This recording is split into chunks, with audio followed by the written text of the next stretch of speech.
Bienvenue dans la grande édition du journal sur BB24. Tout de suite, le sommaire. Prévention du Covid-19 au Bénin. Des mesures de protection ont été prises par le gouvernement au Conseil des ministres le 17 mars. Les transports en commun respectent-ils les distances de sécurité sanitaire? On en parle dans cette édition. La Covid-19 a emporté l'une des légendes de la musique soul africaine. Le célèbre saxophoniste Manu Dibango s'est éteint hier, mardi, à l'âge de 86 ans, dans un hôpital de France.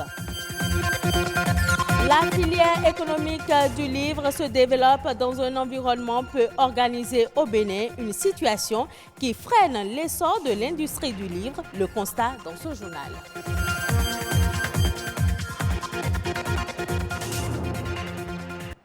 Bonsoir à tous. On ouvre cette édition par la Covid-19 qui fait l'actualité. Les mesures prises par le gouvernement béninois dans le cadre de la prévention de cette pandémie sont timidement observées par les usagers de la route. Les transports en commun sont-ils équipés de masques ou bavettes appropriées? Respectent-ils les distances de sécurité sanitaire? Suivons le constat de Aurélie Sauton et Ernest Tétégou.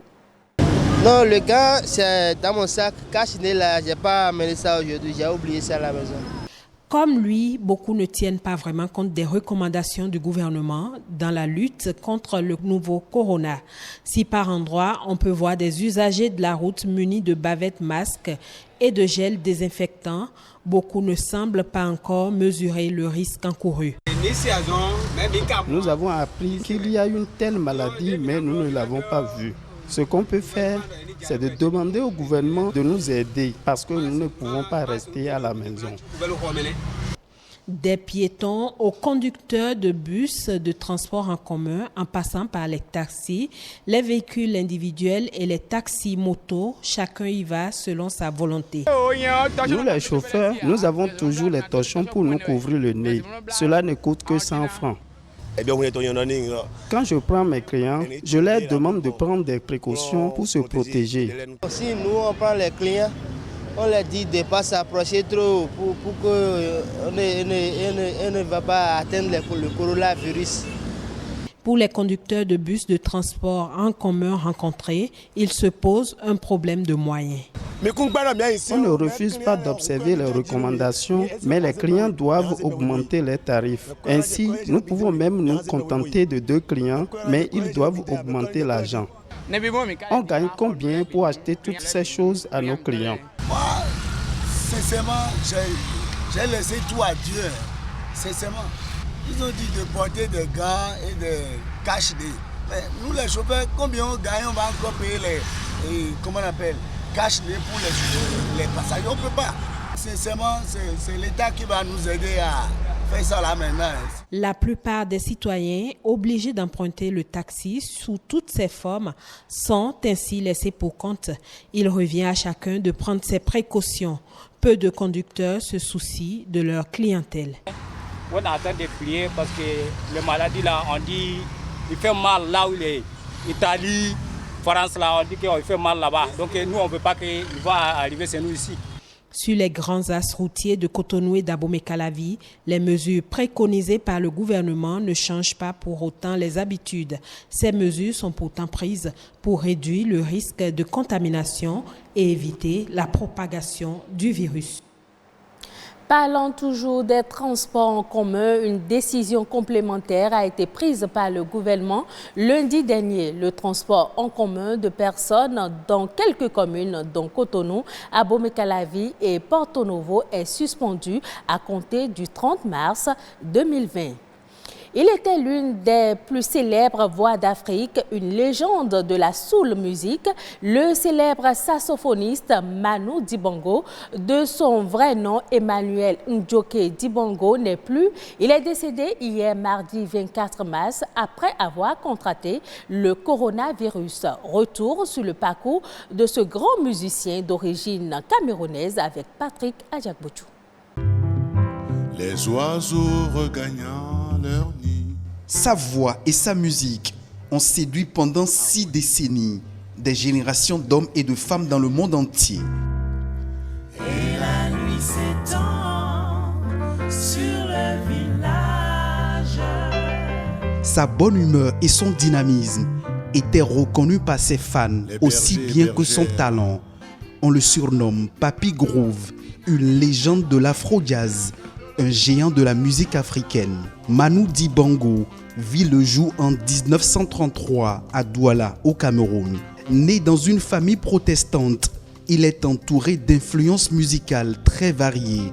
En 1949, il découvre la France à l'âge de 15 ans.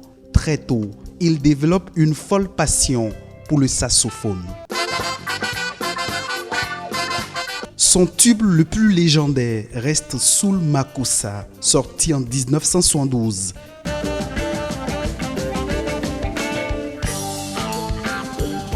18 mars 2020, l'information envahit la toile. Manu Dibango, testé positif du Covid-19, était affiché sur sa page Facebook. Mais ce communiqué nous donnait alors l'espoir que l'homme qui avait traversé plus de 86 années de vie terrestre pouvait contrer le mal devenu une pandémie. Hélas, cela n'aura pas été le cas. Mardi 24 mars 2020, Manu Dibango passe de vie à trépas.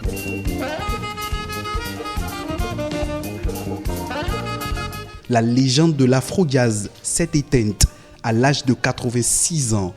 Manu Dibango est l'une des stars de la musique africaine à avoir succombé au Covid-19 en France. Encore une dure journée de passé ici-bas. Salut l'artiste.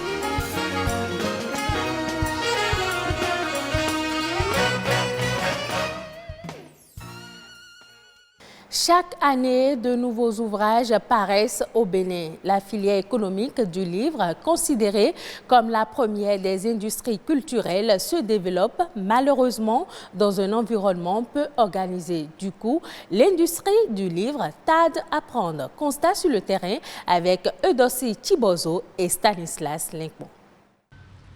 Dieudonné est éditeur de livres. Il totalise 15 années d'expérience dans ce secteur d'activité. Revenu de la France où il a servi pendant 10 ans, ce passionné du livre trouve dans son pays, le Bénin, un potentiel marché du livre. Un marché confronté malheureusement à l'inexistence de certains maillons de la chaîne de distribution. Nous en tirons des profits, mais pas des profits énormes. Pourquoi? Parce que le circuit de diffusion et de distribution de livres au Bénin n'est toujours pas installé, il n'est pas en place. Ça commence par l'éditeur qui va produire le livre et le libraire en bout de chaîne qui va vendre le livre. Mais entre le libraire et l'éditeur, il y a ceux qu'on appelle les diffuseurs et les distributeurs de livres. Or, dans notre pays, ces deux maillons-là sont manquants, quasiment inexistants dans la chaîne du livre. Mais c'est vrai, pour qu'il y ait des diffuseurs et des distributeurs, il faut qu'il y ait un réseau important de libraires dans le pays. Les maux dont souffre le secteur du livre sont multiples et pourtant le monde littéraire ne cesse de croître. Ici, au Salon national du livre, on dénombre beaucoup de nouvelles parutions. Il y a beaucoup de personnes qui s'intéressent au marché, notamment de l'édition. Il y a beaucoup de personnes qui s'intéressent également à l'écriture. On a de nouvelles plumes qui apparaissent dans le paysage littéraire. Mais malheureusement, je pense que la chaîne du livre a un problème d'organisation. Conséquence, les acteurs du secteur du livre peinent à tirer véritablement profit de leur production. Si nous considérons qu'il y a 1 million de personnes qui peuvent être la cible et donc constituer ce marché-là, et que si on estime que, disons, la moitié de ces 1 million, disons 500 000 Béninois chaque année achètent ou pourraient acheter des livres, on aurait déjà un marché de quelques milliards de francs CFA par an. Ce n'est pas encore le cas. Très peu d'éditeurs vous diront qu'ils gagnent leur vie ou que le secteur, les choses fonctionnent avec les publications, leur production. Aujourd'hui, la restructuration du secteur s'impose. Cela semble être la porte de sortie. C'est un travail qui concerne aussi bien les acteurs de la chaîne du livre que les gouvernants qui doivent travailler à améliorer les choses en essayant notamment de mieux intéresser le public à la lecture et de mieux professionnaliser les différents métiers de la chaîne du livre. À quand la réorganisation du secteur? Aucune idée pour le moment. Mais selon certains, les maisons d'édition autorisées à produire les ouvrages scolaires s'en sortent mieux. Le chant lyrique est une technique de chant qui s'associe au chanteur qui autrefois était accompagné d'une lyre. Mais il ne suffit pas d'avoir du coffre et de savoir faire vibrer sa voix pour chanter des morceaux lyriques. Marion Akpo, artiste, musicien et chanteur d'opéra, nous explique les techniques du chant lyrique au micro de Perspective Tossa. Le chant lyrique est une technique de chant qui est utilisée dans la musique classique. Donc dans les genres de la musique classique que sont l'opéra, les cantates, les lieds. Le chant lyrique n'est plus réservé seulement à la musique classique, mais aussi aux autres types de musique, parce que les chanteurs lyriques ont commencé à aller vers les autres genres de musique. Le chant lyrique se différencie des autres manières de chanter en fait, de par la technique qui est utilisée au niveau du chant lyrique, qui demande une certaine performance dans la voix, comparativement plutôt aux autres styles de musique qui ne demandent pas autant.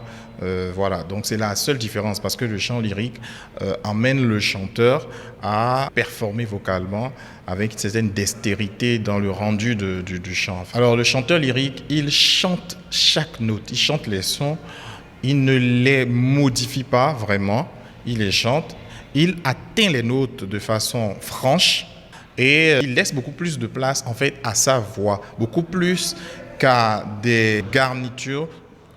Par exemple, qu'on observe au niveau de la musique R&B, qui utilise beaucoup de fantaisie dans la manière de rendre un chant. Le chanteur lyrique, lui, il donne beaucoup plus dans la présence en fait de la voix. Donc le chanteur lyrique, c'est un chanteur à voix en fait, comparativement aux autres genres qui donnent plus de place en fait à la musique en elle-même, c'est-à-dire aux instruments. Voilà. Quand on prend les hommes, nous avons les ténors et nous avons les barytons, le plus souvent. C'est rare qu'on ait des basses. Bon, il y en a, mais c'est très rare. Mais les ténors et les barytons ont plus d'opportunités au niveau donc de la tessiture de leur voix qui leur permet en fait d'aller dans plusieurs voluptés musicales en fait. Maintenant, au niveau des femmes, nous avons les sopranos et nous avons les altos et les contraltos.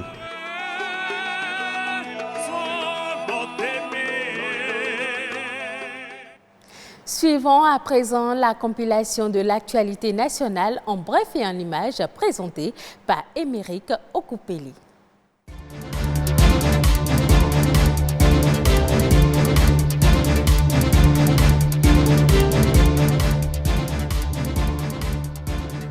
La mercure monte. Le Bénin a enregistré 3 nouveaux cas de personnes infectées au Covid-19.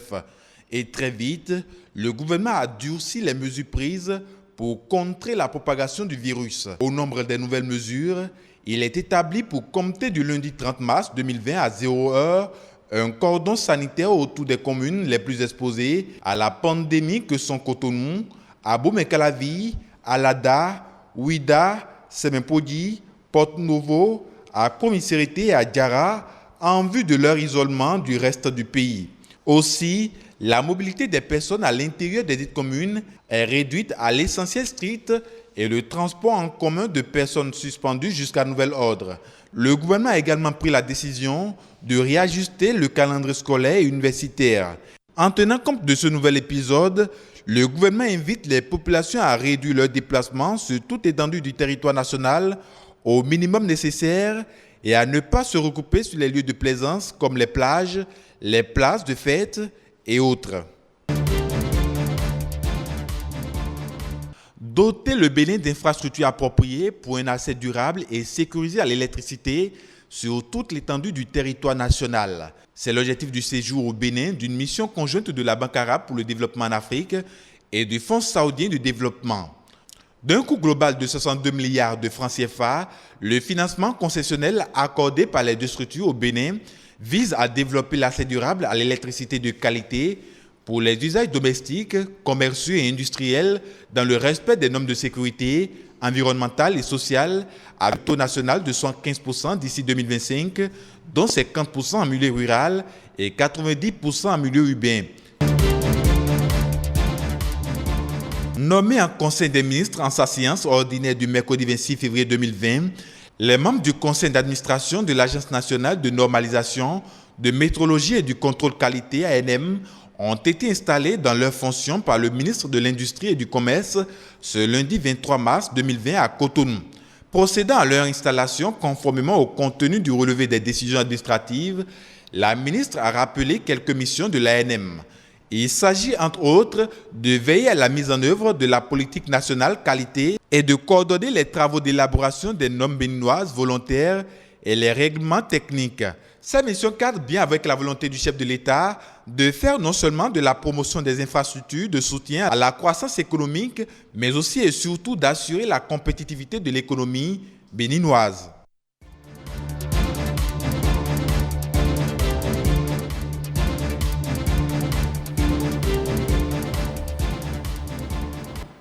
Ce sera tout pour cette édition. Merci de votre fidélité à la chaîne du développement.